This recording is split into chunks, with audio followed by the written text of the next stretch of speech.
नाम तुम्हारा परिचय नहीं है, उम्र तुम्हारा परिचय नहीं है, और ये उपलब्धियां भी तुम्हारा परिचय नहीं है। जिस व्यक्ति के पास इस बात का परिचय हो जाए कि मैं कौन हूँ, इस सवाल का जवाब हो जाए कि मैं कौन हूँ, उसी दिन उसको उस सवाल का भी जवाब मिल जाता है कि ईश्वर कौन है।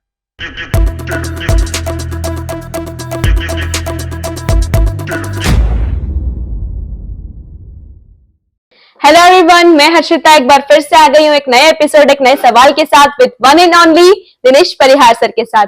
Hello sir. सर, वैसे तो हमने बहुत सारे विषयों पर बात की है, लेकिन आज का मेरा आपसे सवाल ये है कि जो इंसान खुद को नहीं जानता वो ईश्वर को कैसे जान सकता है। जो इंसान खुद को नहीं जान सकता वो ईश्वर को बिल्कुल नहीं जान सकता। और बड़े दुर्भाग्य हुआ कि इस बात को हमने कभी भी समझने की कोशिश नहीं की। ईश्वर को जानने के लिए सबसे पहली प्रामाणिक बात यही है कि हम अपने आप को जान लें। यदि हम अपने आप को नहीं जानते हैं तो ईश्वर को जानने का तो सवाल ही नहीं उठता। और जो हम अपने आप को जानते हैं वो भी जानना एग्जैक्टली जानना नहीं है।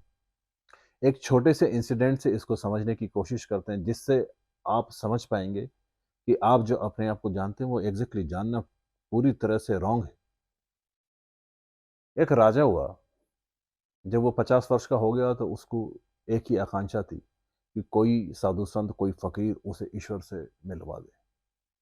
तो जिस भी किसी साधु फकीर को वो देखता, जिस भी सूफी फकीर को वो देखता, तो उससे पूछता क्या ईश्वर से मिलवाया जा सकता है। कोई भी उसको नहीं मिलवा सकता था। 50 वर्ष की उम्र में उसको सारी व्यर्थताएं दिखाई पड़ने लगी थी। और 50 के बाद तो ऑटोमेटिकली ईश्वर के प्रति रुझान बढ़ ही जाता है। एक बार एक नदी के किनारे उसे एक संत मिला। और राजा ने, जैसा कि सब लोगों के साथ वो बात करता था, उस संत से भी उसने ये क्वेश्चन किया, क्या ईश्वर से मिलवाया जा सकता है। संत उसकी तरफ पलटा और उसने कहा कि अभी इसी वक्त मिलवाया जा सकता है, क्या तुम तैयार हो। ऐसा पलट के, ऐसा स्पॉन्टेनियस, ऐसा तत्क्षण उत्तर तो उसको किसी ने भी इससे पहले नहीं दिया था। वो सोच में पड़ गया और उसने कहा कि ठीक है, मिलवा दो। तो उस संत ने कहा कि ठीक है, अपना परिचय कागज पे लिख कर दे दो, क्योंकि हो सकता है तुम्हारा परिचय ऊपर जाए ईश्वर के यहाँ, ईश्वर से मिलने वालों की बहुत सारी लाइन लगी हो, तो कम से कम टाइम जरा भी वेस्ट ना हो। राजा भीतर ही भीतर हंसा कि ये कैसा मजाक है, लेकिन फिर भी उसने अपना परिचय लिख के दे दिया। और वो परिचय जैसे ही उसने उस संत को दिया तो संत जोर से हंसा, बोले ये तुम्हारा परिचय है। तो राजा ने बोला कि इसमें हंसने की बात, यही मेरा परिचय। नाम मेरा राजा विक्रांत सिंह, उम्र मेरी 50 वर्ष, और उपलब्धियां मेरी इतने इतने राज्य, यही तो मैंने अपने परिचय में लिखा। तो उस संत ने कहा क्या वाकई में तुम इसको अपना परिचय समझते हो। बोले यही मेरा परिचय और यही सबका परिचय। यदि तुम किसी से भी यदि उसका परिचय पूछोगे तो वो यही परिचय अपना बताएगा। तो उस संत ने कहा कि चलो ठीक है, इसको हम देखते हैं। तुमने लिखा है कि तुम्हारा नाम राजा विक्रांत सिंह है। उसने बोला हाँ, क्योंकि मेरा नाम राजा विक्रांत सिंह है। उस संत ने कहा कि तुम्हारा नाम अगर राजा विक्रांत सिंह से राजा संग्राम सिंह कर दिया जाए तो क्या तुम बदल जाओगे, सोचो जरा। राजा ने सोचा कि वाकई में मेरा नाम राजा विक्रांत सिंह से संग्राम सिंह हो जाए तो मैं तो नहीं बदलता। उस संत ने कहा तुम्हारा नाम राजा विक्रांत सिंह से संदीप बहल से रख दिया जाए तो क्या तुम बदल जाओगे। उसने सोचा, बोले नहीं।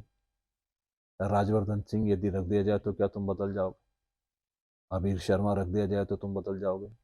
इफ्तिकार अहमद रख दिया जाए तो बदल दे जाओगे। क्या क्रिस्टोफर पॉल रख दिया तो क्या तुम बदल जाओगे। राजा ने सोचा और उसने कहा कि नहीं, नाम बदलते हैं लेकिन मैं नहीं बदलता।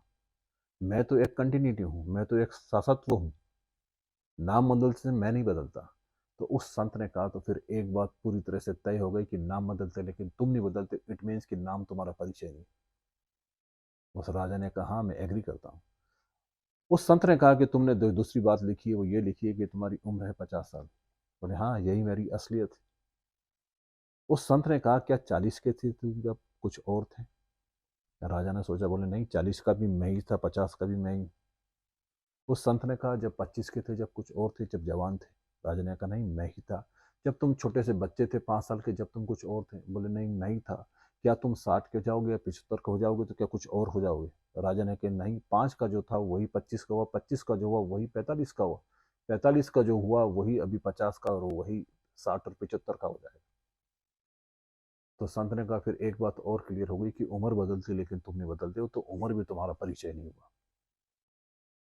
राजा ने एक्सेप्ट किया कि हाँ वाकई बात तो बिल्कुल ठीक है।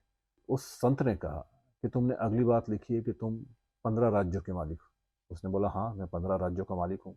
क्या 15 राज्य और तुम्हें दे दिया जाए तो तुम बदल जाते हो? उस राजा ने कहा कि नहीं, भले 15 हो चाहे 30 हो चाहे 45 हो, मैं तो जो हूँ मैं वो हूँ ही। क्या 15 की 15 राज्य तुम्हारे पास हैं, अभी वो छीन ली जाए तो क्या तुम बदल जाओगे? उस राजा ने कहा नहीं, 15 छीन ली जाए तो भी मैं नहीं बदलूंगा। यदि जिन क्षीण अवस्था में तुम्हें एक भीख मांगता हुआ भिखारी बना दिया जाए, सोचो जरा, तो क्या तुम बदल जाओगे? और राजा ने सोचा और उसने कहा नहीं, जो भिखारी में है वही राजा में है, वही 15 राज्यों में, वही 30 राज्यों में है। मैं गरीब से गरीब गरीब हो जाऊं लेकिन मैं जो हूं वो तो मैं हूं, अमीर से मैं अमीर हो जाऊं जो मैं हूं वो तो मैं हूं। तो उस संत ने कहा फिर तीसरी बात तय हो गई कि तुम्हारी उपलब्धियां में तुम्हारा परिचय नहीं है, नाम तुम्हारा परिचय नहीं है, उम्र तुम्हारा परिचय नहीं है, और ये उपलब्धियां भी तुम्हारा परिचय नहीं है। राजा तो हक्का बक्का रह गया, वो तो एकदम चौंक गया जैसे कि किसने नींद से जगा दिया, क्योंकि अभी तक तो वो इसी को अपना परिचय मानते आया था। आपसे भी मैं परिचय पूछूं, किसी और से भी मैं परिचय पूछूं, तो वो यही कहेगा कि यही तो हमारा असली परिचय है, इसके अतिरिक्त तो हमने किसी भी तरह का कोई भी परिचय जाना ही नहीं है। वो संत हंसा और जोर से हंसा। उसने कहा कि जा, सबसे पहले तो अपने परिचय को खोज, सबसे पहले ये खोज कि तू है कौन। जिस दिन तुझे ये मालूम पड़ जाएगा कि मैं कौन हूँ, उसी दिन तुझे ये भी मालूम पड़ जाएगा कि ईश्वर कौन है। जिस व्यक्ति के पास इस बात का परिचय हो जाए कि मैं कौन हूँ, इस सवाल का जवाब हो जाए कि मैं कौन हूँ, उसी दिन उसको उस सवाल का भी जवाब मिल जाता है कि ईश्वर कौन है। राजा सीना फुलाया आया था, लेकिन गड़ी हुई छाती के साथ वो निकल गया। फिर भी उसको एक ख्याल आई बाद में कि मैं कौन हूँ दरअसल, क्या आप मुझे बताने की कोशिश करेंगे? ये बड़ी महत्वपूर्ण बात है कि चलो नाम मेरा परिचय नहीं है, उम्र मेरा परिचय नहीं है, उपलब्धियां मेरा परिचय नहीं है, तो फिर मेरा परिचय है क्या, मैं हूं कौन? उस संत ने 3 महत्वपूर्ण बात बताने की कोशिश की। यही बात अष्टावक्र भी बताते हैं। उन्होंने इंसान को 3 कैटेगरी में बांटा। इंसान, कोई भी इंसान 3 कैटेगरियों में बटा हुआ है। पहला है दृश्य, दूसरा है दर्शक और तीसरा है दृष्टा। पहला जो कैटेगरी है वो सेलिब्रिटी की, नेता की, अभिनेता की, खिलाड़ियों की है। दृश्य मतलब ये लोग, इस कैटेगरी के लोग इसलिए जीते, इनके जीवन में एक ही उद्देश्य है कि किसी तरह से दिखाएं। क्रिकेटर इसलिए जीता है कि वो दिखाए, नेता इसलिए जीते कि वो दिखाएं, और अभिनेता भी इसलिए जिंदगी को जीते कि लोग उनको देखें। सोचिए कि एक बहुत बड़ा सा मैदान, उसमें विराट कोहली एक, दृश्य एक, और पीछे बहुत सारे दर्शक। सोचिए कि लाल किले पे नरेंद्र मोदी जी एक और उनको देखने वाले बहुत सारे दर्शक। या सोचिए सलमान खान एक और उनकी फिल्म को चाहने वाले बहुत बहुत सारे दर्शक। तो पहली कैटेगरी जो है उनका पूरा जीवन निकलता है दिखाने में। यदि आप किसी स्त्री को भी देखेंगे तो उसका भी पूरा जीवन इसी तरह से निकलता है। यदि उसे किसी शादी ब्याह पार्टी में या किसी मॉल में भी जाना है तो वो बहुत बहुत सारी तैयार होगी, बहुत सारी तैयार होगी, क्योंकि उसकी पूरी मान्यता यह है कि वो किसी भी तरह से, यदि वो खूबसूरत है तो दिखाए। स्पेशली यदि एक सामान्य से लड़का भी यदि जिम को जाना शुरू कर देगा, तो जिम को जाना शुरू किया और उसने बाइसेप वाइसेप लगा लिए और थोड़े से बाइसेप्स आ गए या ट्राइसेप्स आ गए, तो उसका अहंकार अब दिखाने की कोशिश कर रहा है। अब वो जो पहले फुल बाहें की शर्ट पहनता था, उसकी शर्ट की जो बाहें वो आधी हो जाएंगी, बार बार वो किसी तरह से ट्राइसेप को दिखाएगा। तो जिसके पास जो है वो उसको दिखाने की कोशिश करता है। पहले कैटेगरी उन दृश्य वाले लोगों की कैटेगरी है जो दिखाने में भरोसा करते हैं, चाहे वो सेलिब्रिटी हों, चाहे वो नेता हों, चाहे वो खिलाड़ी हों, चाहे जिम में जाने वाला, प्रैक्टिस करने वाला, अच्छे शरीर वाला व्यक्ति हो या खूबसूरत स्त्री हो। जो दूसरी कैटेगरी है वो दर्शक की कैटेगरी।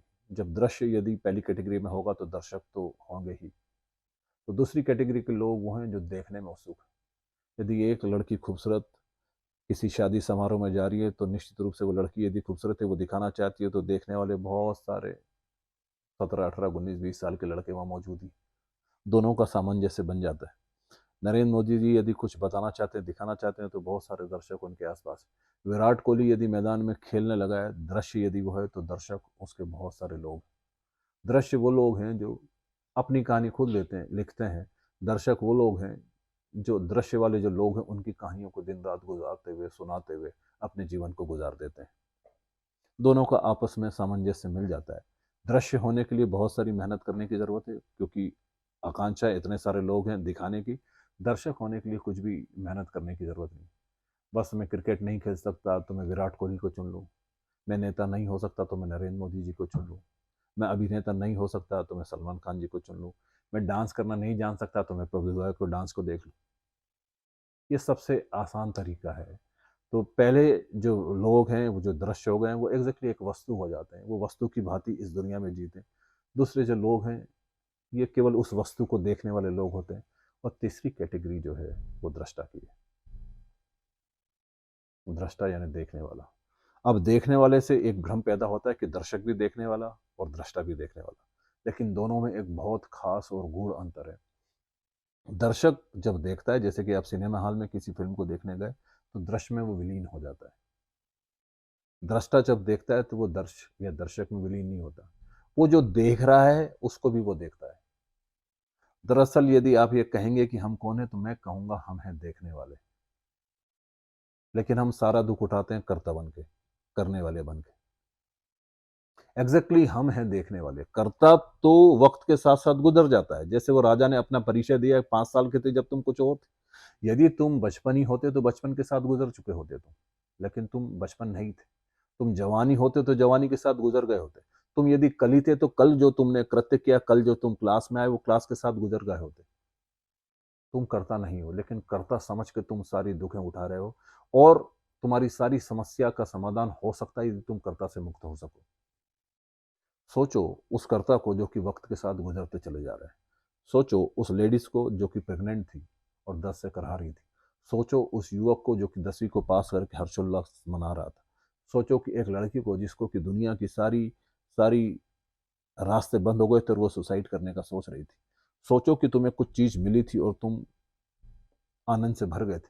सोचो कि तुम्हें कोई तकलीफ मिली थी और तुम दुख से सिमट गए थे। सोचो कि तुम कभी पास हुए थे, सोचो कि तुम कभी फेल हुए थे, सोचो कि तुम परसों क्या कर रहे थे, सोचो कि उसके पहले तुम क्या थे। ये जितनी भी बात मैंने तुम्हें बताई, तुम नोटिस करोगे कि ये सब चीज गुजर गई। लेकिन देखो, देखने वाला अभी भी मौजूद है। वो प्रेग्नेंट जो लेडीज थी जो कि दर्द से तड़प रही थी, वो गुजर गई, लेकिन उस प्रेग्नेंट लेडीज को देखने वाला अभी भी मौजूद है। वो जो युवक जो कि 10वीं की मार्कशीट को लेकर लहरा रहा था और खुशी से झूम रहा था, देखो वो 10वीं के साथ साथ वो भी गुजर गया, लेकिन वो 10वीं के युवक को हाथ में मार्कशीट लिए हुए देखने वाला आज भी मौजूद है। देखने वाला कभी भी नहीं मरता। उस देखने वाले को ही हमने आत्मा कहा है। एग्जैक्टली देखने वाला ही हमारा एक स्वभाव है। हम यदि इस गूढ़ रहस्य को समझ सके कि हम हैं देखने वाले, तो यहाँ कोई समस्या है ही नहीं। हम सारी समस्या को उठा रहे हैं क्योंकि हम कर्ता बन के दुख पे दुख, दुख पे दुख, दुख पे दुख उठा रहे हैं। हमें देखने वाले, जिन्होंने भी जाना, जिन्होंने भी समझा, कृष्ण भी अर्जुन को उपदेश यही दे रहे हैं कि तू है दृष्टा। तू कर्ता बन के दुख उठा रहा है, लेकिन तू है दृष्टा। अष्टावक्र की महागीता पूरी इसी से भरी है, जहां वो ये क्लियर करने की कोशिश कर रहे हैं कि आप है देखने वाले। न मेरा नाम मेरा परिचय है, न मेरा उम्र मेरी परिचय, न मेरी उपलब्धियां मेरी परिचय। मेरा परिचय यही है, यदि सही अर्थों में आध्यात्मिक दृष्टिकोण के साथ इसको देखें, कि मैं हूं एक देखने वाला। और जो ये जान लेता है कि मैं हूं देखने वाला, वो ये भी जान लेता है कि ईश्वर भी है देखने वाला। उस देखने वाले को जो देख ले, वही है ईश्वर। तो जैसे ही आप असली परिचय को पा लेते हैं, वैसे ही आप असली ईश्वर से मिल लेते हैं। यह दोनों चीजें लगातार लगातार मौजूद हैं। और जितने अर्थों में आप विकसित हैं, उतने ही अर्थों में आपका ईश्वर भी विकसित है। जितने अर्थों में आप अपने आप को जानते हैं, उतने ही अर्थों में आप ईश्वर को भी जान पाएंगे। और मेरे देखे तो 99.9% लोग चुक ही जाते हैं, क्योंकि वो गलत लोगों के हाथों में। वो जिस तरह से बता रहे हैं, वो बड़े दुर्भाग्य की बात है कि उन्होंने उतना ही अपने आप को भी समझा है। मैं कुछ महत्वपूर्ण बातें समझाने की कोशिश कर रहा हूँ, और इस एपिसोड के माध्यम से यदि आपके पास वो तीव्रता है, तो आप समझ सकते हैं और ये जान सकते हैं कि एग्जैक्टली हमारा असली परिचय क्या है। और जिस व्यक्ति को अपना असली परिचय मिल जाता है, उसे उस परमात्मा का भी असली परिचय मिल ही जाता है।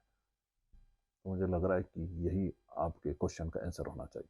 क्या बात है सर, मतलब इतनी बड़ी बात जो आपने बता दी कि हम कौन है, इतनी सरल कहानी के साथ, वाकई बहुत ज्यादा ये सभी को देखना चाहिए। और मुझे लगता है कि हमारा ये एपिसोड दर्शकों को जरूर पसंद आने वाला है, क्योंकि हम कौन है इस तरह से आज से पहले कभी किसने नहीं बताया। तो आप लोगों को हमारा एपिसोड कैसा लगा, हमें कमेंट करके जरूर बताइएगा। Thank you sir.